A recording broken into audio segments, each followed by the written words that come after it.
اپنے بالوں میں ہاتھوں کی انگلیاں ڈال کر اپنا سر گھٹنوں پر رکھ کر وہ زار و قطار رو رہی تھی۔ وہ مسلسل اپنی قسمت کو کوس رہی تھی۔ اسے بابا جانی کی وہ تمام باتیں یاد آ رہی تھیں جو اسے بابا جانی نے نصیحت کے طور پر کی تھیں۔ اسے اس دن پر پچھتاوا ہو رہا تھا جب اس نے اس ٹور کے لیے بابا جانی سے ضد کی تھی۔ کاش کہ وہ وقت واپس آ جائے اور بابا جانی سے ضد نہ کرے۔ کاش کہ اسے اپنے بابا جانی کی بات مان لی ہوتی۔ کاش کہ وہ ٹور کے ساتھ کبھی نہ آئی ہوتی۔ کاش کہ وہ اس وقت واش روم نہ گئی ہوتی۔ کاش کہ وہ بس میں ہی بیٹھی رہتی۔ وہ مسلسل زار و قطار رو رہی تھی لیکن اس وقت واپس نہیں آ سکتا تھا۔ وقت کو آج تک کوئی واپس نہیں پکڑ سکا۔ وہ اس کو اپنے کیے کی سزا بھگتنا ہوتی ہے۔ اس نے کانوں میں آواز گونجی، یہ شخص کون تھا؟ دیکھو، مجھے بتاؤ وہ کون شخص تھا؟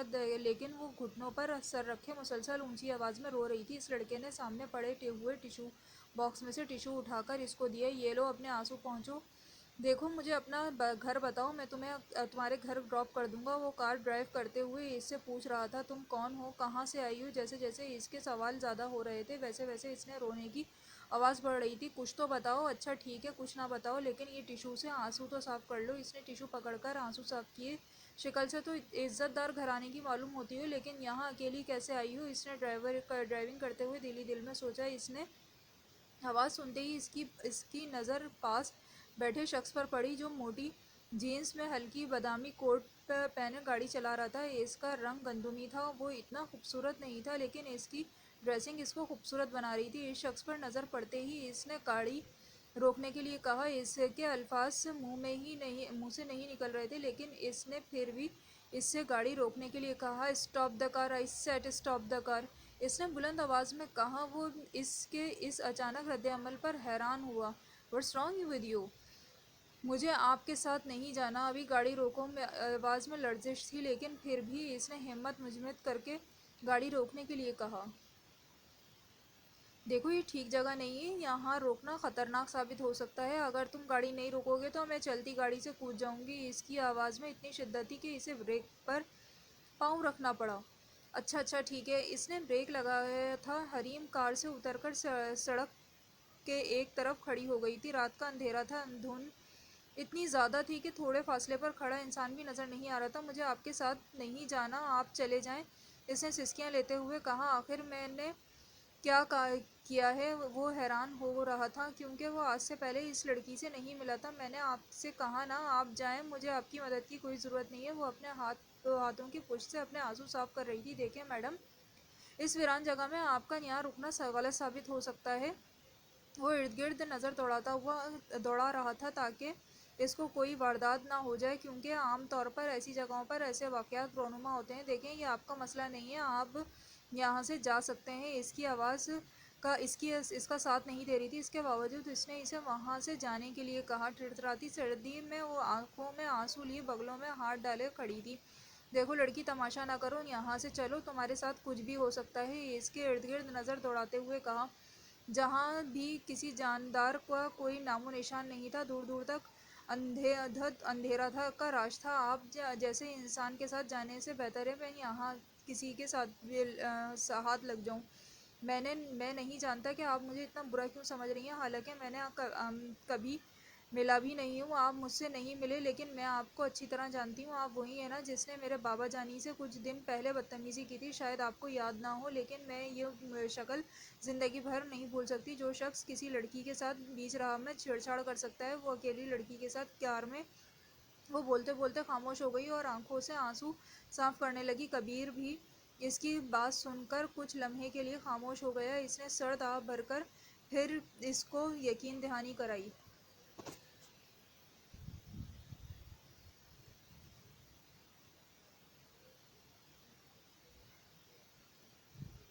میں تم سے وعدہ کرتا ہوں کہ میں تمہارے ساتھ کچھ غلط نہیں کروں گا لیکن اس وقت یہاں سے چلو، یہ میرا تم سے وعدہ ہے کہ تمہاری منزل تک پہنچا دوں گا۔ اس نے بیچ سڑک پر اس کو منانے کی کوشش کی۔ اس نے جیسے تیسے کر کے اسے منا لیا اور کار میں بٹھا کر ڈرائیونگ شروع کر دی کیونکہ اس جگہ پر رکنے سے کوئی اور نقصان پہنچ سکتا تھا، اس لیے اس نے حریم کو گاڑی میں بٹھا کر باقی باتیں کی۔ اچھا مجھے یہ بتاؤ تمہیں کہاں جانا ہے؟ اس نے ایک نظر سامنے اور ایک نظر حریم پر ڈالتے ہوئے کہا۔ اس نے دھیمی آواز میں کہا، نیکسٹ ورڈ، میں اسے جواب دیا۔ What do you mean next word? صحیح تو کہہ رہا ہوں، مجھے اگلے جہاں جانا ہے، اس جہنم کی آگ میں جلنے سے بہتر ہے میں مر جاؤں۔ اس کی آواز میں کپ کپی تاری ہوئی تھی۔ آپ مجھے کسی کھائی سے دھکا دے دیں یا مجھے شوٹ کر دیں، مجھے زندہ نہیں رہنا۔ رونے کی آواز بلند ہوتی چلی جا رہی تھی۔ اسلام میں خودکشی حرام ہے، اس لیے میں مر بھی نہیں سکتی، لیکن میں کسی کے ساتھ تو مر سکتی ہوں۔ یہ کہتے ہوئے اس نے منہ پر ہاتھ رکھ کر زور زور سے رونے شروع کر دیا۔ کبیر کا دل چاہا وہ گاڑی روک کر اسے چپ کرائے، لیکن وہ ایسا نہیں کر سکتا تھا۔ دیکھو پاگلوں جیسی باتیں مت کرو، مجھے بتاؤ یہاں کیسے آئی ہو، میں تمہاری مدد کرنے کی کوشش کروں گا۔ اس نے بار بار اظہار کرنے پر اس کے ساتھ ہونے والی تمام صورتحال بتائی۔ کیا تمہارے پاس موبائل ہے؟ اس نے ڈرائیونگ کرتے ہوئے نہیں، اس نے نفی میں سر ہلایا۔ تم موبائل ساتھ کیوں نہیں لے کر آئیں؟ اس نے موبائل والا سارا واقعہ اس کو بتایا۔ اوہ یہ تو تمہارے ساتھ بہت برا ہوا، کوئی بات نہیں۔ اچھا مجھے اپنی دوست کا نمبر بتاؤ۔ ایک ہاتھ اسٹرنگ وہیل پہ رکھتے ہوئے اس نے ہاتھ میں وہ اپنا موبائل پکڑ کر پوچھنے لگا۔ مجھے نمبر یاد نہیں ہے، اس نے نظریں جھکا کر کہا۔ کسی کا تو نمبر یاد ہوگا، مجھے کسی کا بھی نمبر یاد نہیں ہے سوائے بابا جانی کے اور اپنے بھائیوں کے۔ میرے تمام کانٹیکٹس میرے موبائل میں تھے، وہ میرے پاس نہیں ہے۔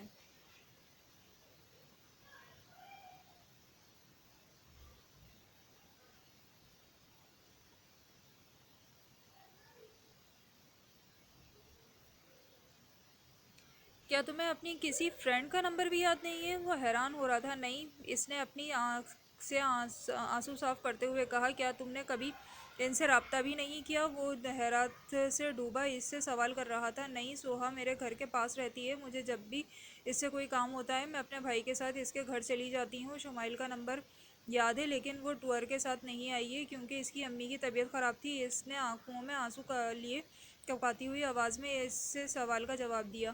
دیکھو لڑکی، 9 بج چکے ہیں اور موسم بھی خراب ہے، اس وقت سفر کرنا مناسب نہیں ہے، اس لیے آج رات کا انتظار کرو، کل صبح ہوتے ہی پتہ لگا کر تمہیں تمہاری منزل پر پہنچا دوں گا۔ اس نے گاڑی کو ایک ہوٹل کے پاس روکا۔ اچانک اس کے فون کی گھنٹی بجی۔ کبیر کہاں ہو؟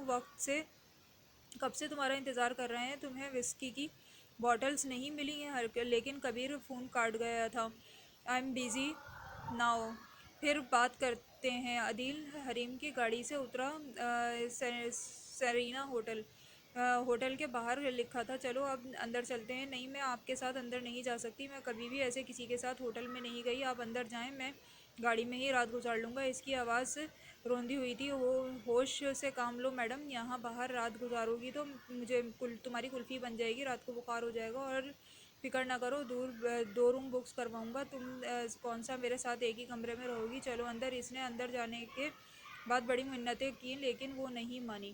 اچھا ٹھیک ہے، رہو یہیں سردی میں اور تمہیں اندر لے جانے کے لیے فورس نہیں کروں گا۔ اس نے چیز کو گاڑی میں، صبح ہی تم مجھے صحیح سلامت مل پاؤ گی، اب میں جا رہا ہوں۔ وہ تلخ لہجے میں بولتا ہوا اندر چلا گیا۔ وہ لڑکی نازو نخرے اٹھانے والی کا عادی تھا۔ وہ ہوٹل کے گیٹ پر پہنچ چکا تھا۔ حریم نے ارد گرد نظر دوڑائی۔ رکیں، میں آپ کے ساتھ ہی چلتی ہوں۔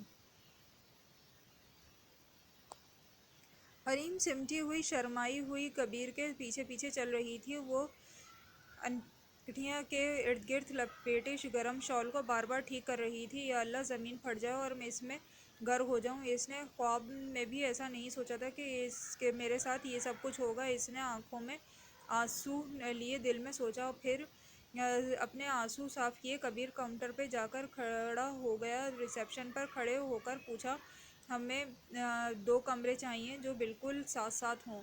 کبیر نے سر، یہاں بامشکل ایک ہی روم مل جائے گا تو غنیمت ہے، آپ 2 کی بات کر رہے ہیں؟ سردیوں میں اس شہر کے تمام ہوٹلز بکس ہوتے ہیں۔ ٹھہریں، پھر بھی میں چیک کرتی ہوں۔ سوری سر، ہمارے پاس کوئی روم نہیں ہے۔ واٹ، یہ کیسے کہہ رہی ہیں آپ؟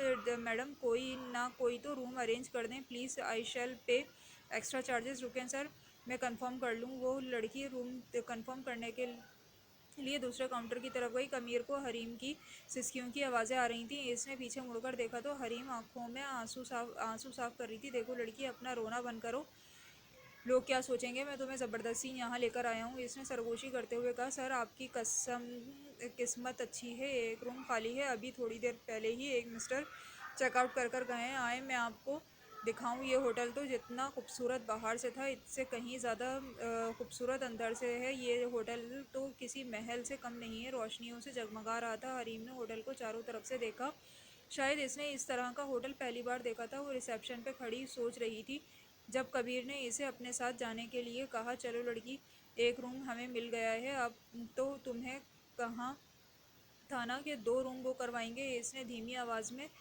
روتی بسورتی آواز میں کہا۔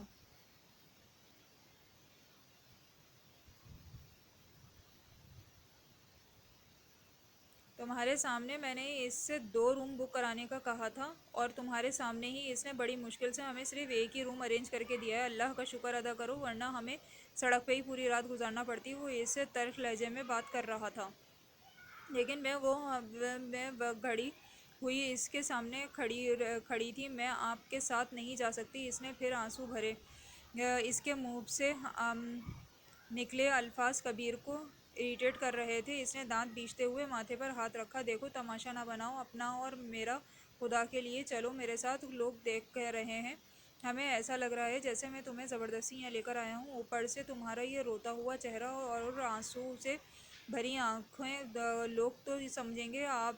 جلدی چلو، اس نے دانت پیستے ہوئے اس کو تلخ لہجے میں کہا۔ حریم کے پاس دوسرا کوئی آپشن نہیں تھا، اس لیے وہ اس کے ساتھ چل دی۔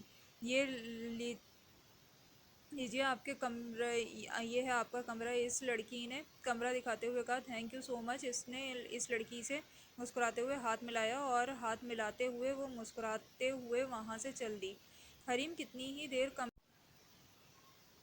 کے باہر کھڑی ہو کر زور زور سے روتی رہی۔ کبیر دانت بیچتا ہوا اسے دیکھ رہا تھا۔ وہ غصے سے اندر چلا گیا، لیکن وہ باہر ہی کھڑی رہی، مجبوراً اسے ہی باہر آنا پڑا۔ دیکھو، مجھے تماشا بنانے کا کوئی شوق نہیں ہے، ایک تو میں آپ کے ساتھ بھلائی کر رہا ہوں، اور اوپر سے آپ مجھ پر ٹرسٹ نہیں کر رہی ہیں۔ اگر آپ کو مجھ پر ٹرسٹ نہیں ہے تو جس راستے سے آئی ہیں اسی راستے لوٹ جائیں۔ لہجے میں اتنی تلخی تھی کہ وہ بلند آواز میں رونا شروع ہو گئی۔ بالآخر کبیر کو اپنا لہجہ دھیما رکھنا پڑا۔ میری بات سنو، اللہ کی قسم میں تمہارے ساتھ کچھ غلط نہیں کروں گا، آپ مجھ پہ اعتبار کر سکتی ہیں۔ اس نے زندگی میں کبھی بھی قسم نہیں اٹھائی تھی، لیکن آج اسے یہ بھی کرنا پڑا۔ وہ آنکھوں میں آنسو لیے ہوئے اندر چلی گئی۔ کہانی ابھی جاری ہے، چینل کو سبسکرائب کرنا نہ بھولیے گا، ویڈیو کو شیئر کریں اور لائک کریں، اپنی رائے سے ضرور آگاہ کرتے رہیں، اپنا اور اپنے ارد گرد کے لوگوں کا خیال رکھیں۔ بہت شکریہ۔